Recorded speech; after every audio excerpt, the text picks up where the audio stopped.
Good morning, you guys. You're a profane person. Is it okay? English is a word. Anyone like this will be able to do it. Well, we lit present. The 25 topic we offer is general comments.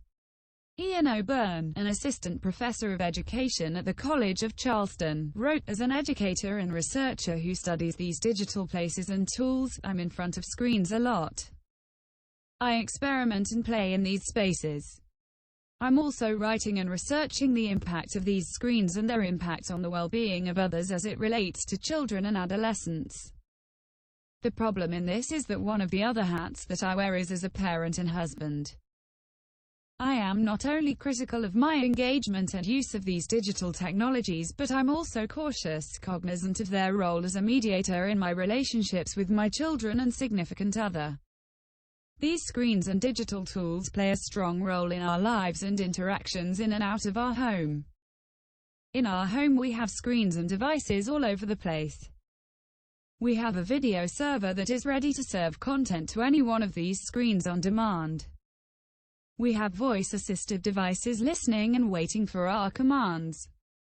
I believe it is important as an educator and researcher to play with and examine how these devices are playing a role in our lives, so I can bring this work to others.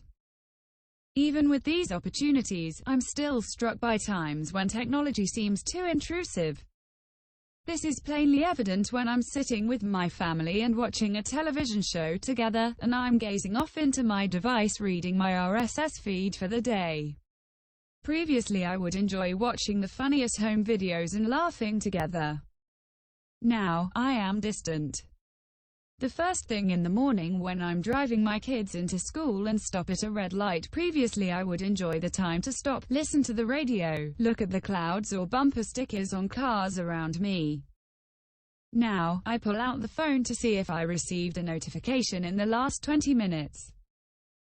When I call out for the voice-activated device in my home to play some music or ask a question, my request is quickly echoed by my 2-year-old who is just learning to talk.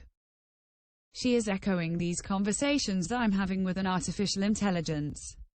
I'm trying to weigh this all out in my mind and figure what it means for us personally. The professional understanding may come later. Marshall Kirkpatrick, product director of influencer marketing, said, "My mobile feed reader finds great articles for me to learn from. My mobile article saving app reads those articles to me out loud while I walk my dog. My mobile browser allows me to edit my personal wiki to record the best lessons I learn from those articles. My mobile flashcard app helps me recall and integrate those lessons I want to learn over time. My mobile checklist app helps me track how regularly I reflect on how those lessons connect with the larger context of my life in a blog post or on a run."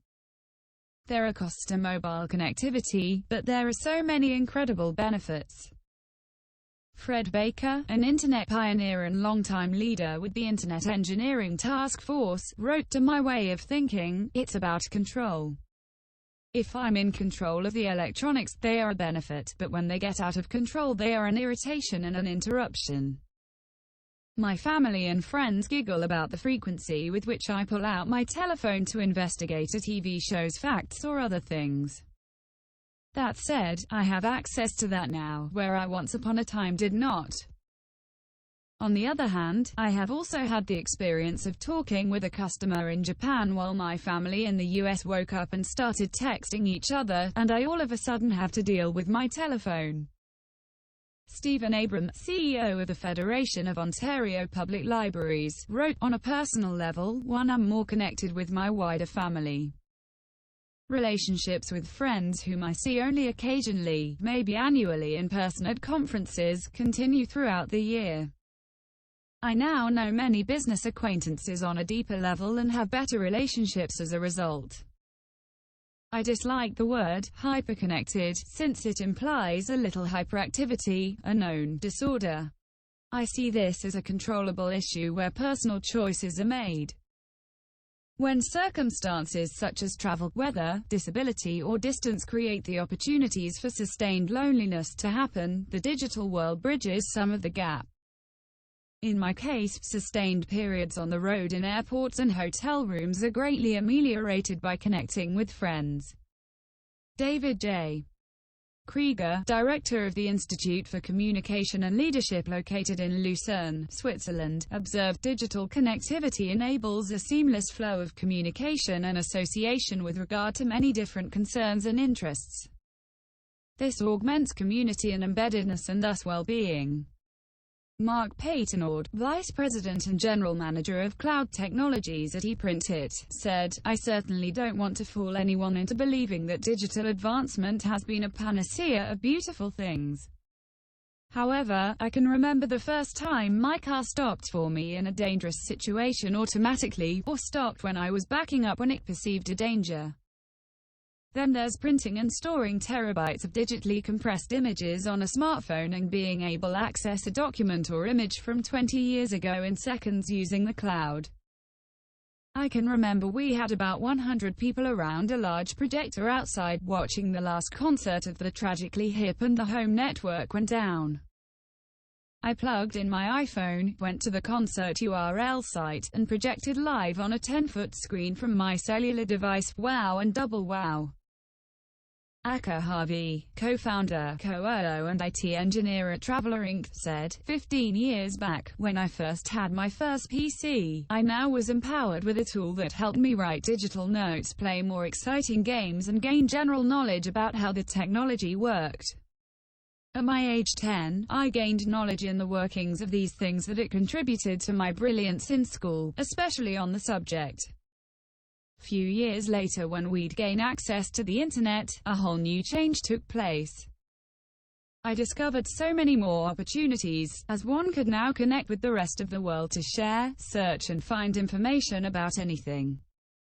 It was a big transformation in the way I viewed society. I quickly was able to decide what I would want to do growing older, so I'd say I found my passion thanks to this change. Carl Ackerman, a writer and researcher at Writespace LLC, commented, "We no longer keep paper files for the household.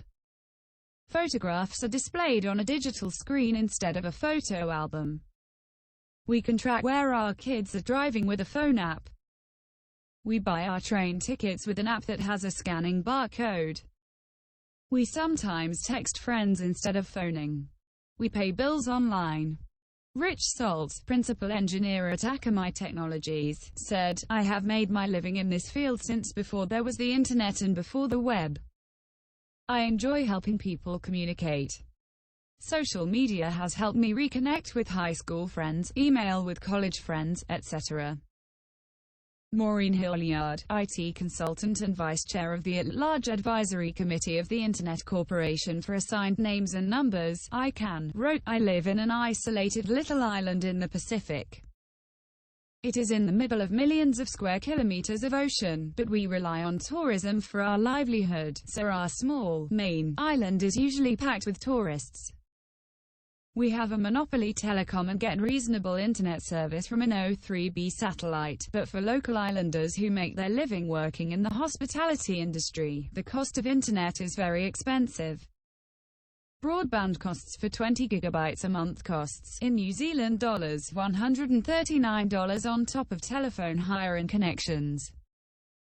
I have grandchildren and great-grandchildren who spend time in New Zealand and even at 2 years old can turn on a computer to access their favorite programs. When they come to our island, this is curtailed because the connection is too expensive for them to experience what is normal for them. Lively and creative preschool programs are non-existent. What is available is the fresh clean air and produce of the land and sea of the islands, which are great, but it is often too hot to do much exploring in the physical world. As a parent, I am happy for them to explore the internet during the hot periods of the day, and to make this a learning and exploring on the web time. It is more directed learning, as parent safety software can usually help to set some controls over what they might accidentally connect to." Edward Tomkin, a retiree, wrote, "All my life I've had questions. How, what, where, why? It was the early 1980s in San Francisco. I was making a late career change into law as a paralegal and dating a woman I'd met at a Unitarian social. Her 9-year-old son, Bella, had a Commodore VIC-20 and taught me how to run a computer and how to program in BASIC. I understood immediately how computers would change my life. Then I realized that was true for everyone.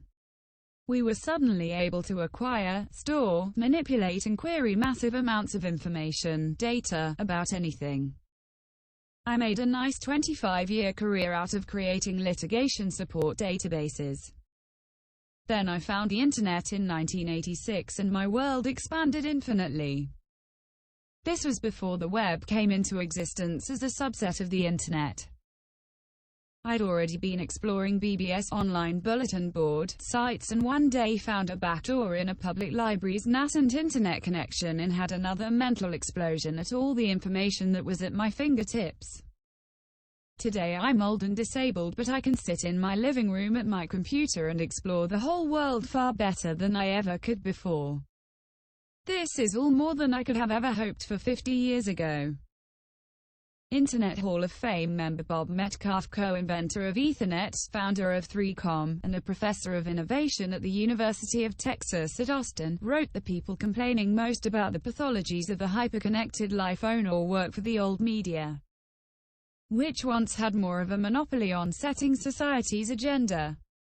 I recall how savvy the Clintons and Obama were because they were digitally literate, unlike the GOP, but now that Trump is using social media so effectively, the left hates new media. Shahab Khan, engineer and CEO of PLANWEL, said the most impactful thing is the way we communicate at the click of a button. This keeps friends and families united. We can share our workplace problems and be more productive. With the advent of AI, VR, virtual reality, AR, augmented reality, the educational deliveries will greatly change and teaching methods improve. Online education resources and digital resources bring value to the classroom. Students become more involved and knowledgeable. Narelle Clark, Deputy CEO of the Australian Communications Consumer Action Network, said, "As an Australian, the tyranny of distance has previously meant that family, friends and colleagues have been acutely aware of the difficulties of staying in touch and abreast of the events in the rest of the country and the world.